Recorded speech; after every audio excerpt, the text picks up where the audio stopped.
Hi అండి. Tasty softy బొబ్బట్లు ఎలా చేయాలో చూద్దాం.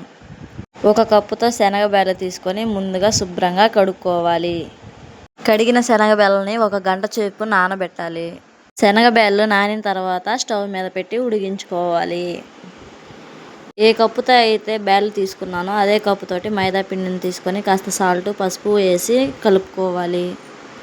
కలిపిన పిండిలో కొంచెం నెయ్యి వేసి మళ్ళీ కలుపుకోవాలి. తర్వాత ఇంకొంచెం పైన నెయ్యి వేసి పిండిని ఒక 10 నిమిషాల పాటు నాననివ్వాలి. శనగ బెల్లు ఉడికిన తర్వాత వాటిని ఆరబెట్టుకోవాలి. ఈలోగా బెల్లమును ముక్కలుగా చేసి కడాయిలోకి తీసుకొని కొంచెం నీళ్లు వేసి స్టవ్ వెలిగించి స్టవ్ మీద పెట్టాలి.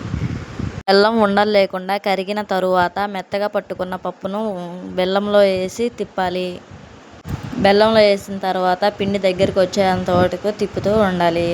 పిండి చూసారా, చాలా గట్టిగా ముందుగా నానబెట్టుకున్న మైదా పిండిని తీసుకొని ఒక రౌండ్లా చేసుకొని దానిపైన ఒక పప్పు ముద్ద చేసి పెట్టాలి.